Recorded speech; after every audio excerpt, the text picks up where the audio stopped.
Hello everyone and welcome back. Today I will be reviewing the film Nosferatu. Nosferatu is directed by Robert Eggers, written by Henrik Galeen, Bram Stoker and Robert Eggers, and stars Lily Rose Depp, Nicholas Hoult, Bill Skarsgård, Emma Corrin and Aaron Taylor-Johnson. This is a Nosferatu movie review and there will be spoilers. If you like our movie reviews, please like this Nosferatu film review and subscribe. Once subscribed, click the bell notification box to be instantly notified of new reviews. Please also consider supporting us through a channel membership or by becoming one of our patrons on Patreon at patreon.com/FilmBook. And now, the Nosferatu movie review. Master filmmaker Robert Eggers brings to life a spooky, old-fashioned story that horror movie audiences will be able to sink their teeth into with his new film Nosferatu. The cast is the movie's biggest success, but then again, from a technical standpoint, this film is very polished and beautifully crafted as well. This new picture is commandeered by several of its stars, Lily Rose Depp, Nicholas Hoult, Bill Skarsgård, and to a slightly lesser extent, Willem Dafoe, but the entire cast is like a moviegoer's dream come true. Any fan of the original Nosferatu or 1992's Bram Stoker's Dracula will get a sinking feeling while watching the new film that they've seen this material before.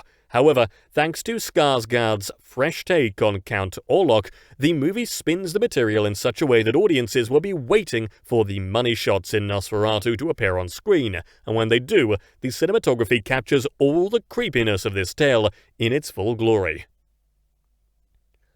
Eggers, the director, doesn't spare the viewer any blood, but opens his film in a cautious way to build suspense. We meet the two main characters, lovebirds Thomas and Ellen Hutter. Thomas, a real estate person by trade, must travel to the castle of Count Orlok to finalize a business deal. While Ellen has intriguing visions of an interesting nature, Thomas goes against his better judgment in the name of money to try to get the deal with Count Orlok, better known as Dracula to those who know his origin story. The genius in the casting of Hoult is in the fact that he played Dracula's assistant Renfield in the spoof of the same name that starred Nicolas Cage. Lily Rose Depp plays Ellen with vigor and determination despite her character's creepy visions that could soon reappear in the real world.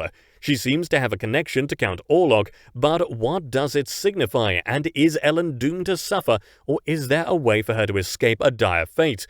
As Thomas finds himself bitten, things tend to look a bit less than optimistic, as Thomas and Ellen will make it out from under the wrath of Count Orlok, but watching the film will provoke keen interest in the way the characters make choices that help define their fates.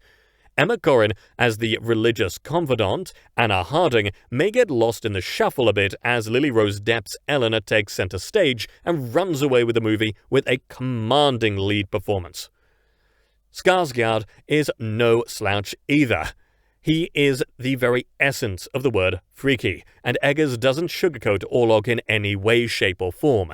The character is the quintessential movie monster, and to the filmmaker's credit, Orlok is treated as an entity that is not to be taken lightly.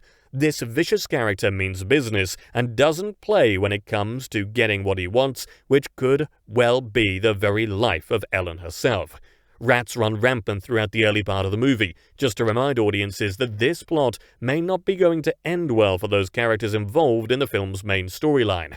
The rats may as well symbolize impending doom, having free reign over the main characters' futures.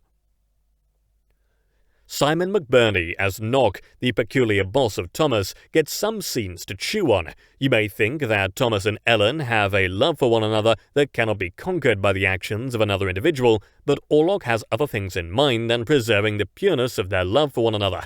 This movie does not go lightly on the weirdness and pulls out all the stops at every corner with frightening intensity permeating every frame of the movie, and then some. There is plenty of passion in the performance by Depp that manifests itself throughout the movie and will make viewers follow his character through the whole film. Nicholas Hoult has had quite the year, and this performance is a solid one, following his commanding lead in the fabulous Juror No. 2. Willem Dafoe all but steals the show right out from underneath the rest of the cast in a small but substantial turn as Professor Alban Eberhard von Franz. If anyone knows creepy like the back of his hand, it's Dafoe, and he triumphs here in a supporting performance that will please any and all of his fans, even though he may be one of the more normal people in this film.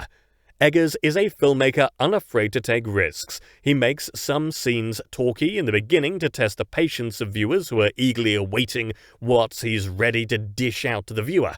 Count Orlok may be a variation of Dracula to some, but he's a bit more complex than your everyday Dracula. Ellen proves to be a formidable attraction to the Count, and the scenes with Depp and the always reliable Skarsgård are tremendous. Skarsgård literally leaps into his part, voicing the character menacingly and holding his own to any previous iterations of Dracula that have come about over time. Nosferatu is lavishly made. It's flawed a bit by some of its talky earlier scenes, though. However, anyone who's come to see Orlok and Ellen eventually get their game on is in the right place. You have to earn the brilliant conclusion of this film by suffering a bit through some of the early slumps. But like a good roller coaster, when you reach the peak, there's plenty of rewards in Eggers' most handsomely made production yet. And that brings us to the conclusion of this Nosferatu film review. I would love to hear your thoughts on it below in the comments section. If you liked what you heard during this review, please like this video and subscribe to the channel. Please also visit and subscribe to our podcast channel at FilmBook Podcast on YouTube. If you would like to get FilmBook's articles delivered to your inbox, sign up for our daily newsletter or download our Android FilmBook app for instant notifications. You'll find links to both in the description and on our website FilmBook. That's film-book.com. Thanks for dropping by, and I'll see you next time.